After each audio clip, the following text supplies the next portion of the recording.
Subscribe to Color Frames. ప్రతి ఏడాదిలాగే ఈ ఏడాది కూడా రాయల్ ఛాలెంజర్స్ బెంగళూరు జట్టు పేలో ప్రదర్శనతో నిరాశపరుస్తుంది. కప్ గెలవడం అటుంచితే లీగ్ దశలోనే వెనుదిరుగుతుండడం అభిమానుల్ని నిరాశకు గురిచేస్తుంది. ఈసారి భారీ ఆశలతో ఐపీఎల్లోకి అడుగుపెట్టిన ఆర్సీబీ తొలి మ్యాచ్లో చెన్నై చేతిలో పరాజయం పాలైంది.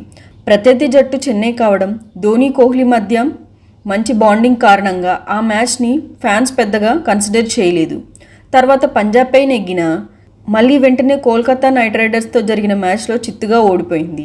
ఇలా ఇప్పటి వరకు 3 మ్యాచ్ల్లో 2 ఓటములతో పాయింట్ల పట్టికలో వెనుకబడింది. ఈ క్రమంలోనే లక్నో సూపర్ జైంట్స్ మ్యాచ్కు సిద్ధమవుతుంది. మరోవైపు పంజాబ్ కింగ్స్ను ఓడించి లక్నో జట్టు మళ్లీ విజయాల బాట పట్టింది.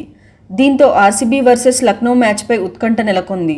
ఆర్సీబీలో ప్రస్తుతం విరాట్ కోహ్లీ, దినేష్ కార్తిక్ మినహా ఎవరూ పెద్దగా ఫామ్లో లేరు. Captain Faf du Plessis, Maxwell, Siraj లాంటి ఆటగాళ్లు కూడా రాణించలేకపోతున్నారు.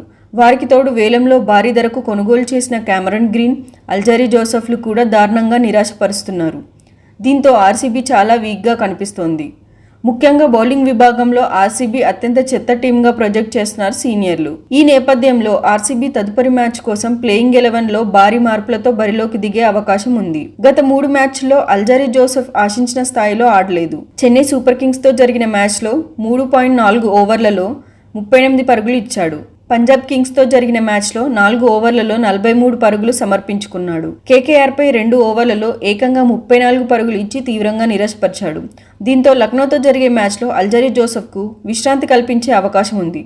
అల్జరీ జోసెఫ్ స్థానంలో లాకీ ఫెర్గూసన్ లేదా విల్ జాక్సన్ను తీసుకోవాలని జట్టు యాజమాన్యం భావిస్తుంది. ఫాస్ట్ బౌలర్ ఫెర్గూసన్ డెత్ ఓవర్లో చక్కగా బౌలింగ్ చేయగలడు. విల్ జాక్స్ ఆఫ్ స్పిన్తో పాటు బ్యాట్తోనూ సత్తా చాటగలడు. వీరిద్దరిలో ఫెర్గూసన్ వైపే టీమ్ మేనేజ్మెంట్ మొగ్గు చూపే అవకాశాలు ఉన్నాయి. ఐపీఎల్లో ఆర్సీబీ, లక్నో 4 సార్లు తలపడ్డాయి. ఆర్సీబీ 3 మ్యాచ్లో గెలవగా ఓ మ్యాచ్లో లక్నో విజయం సాధించింది. ఈ వీడియో మీకు నచ్చినట్లయితే ప్లీజ్ లైక్ చేయండి, షేర్ చేయండి, కామెంట్ చేయండి.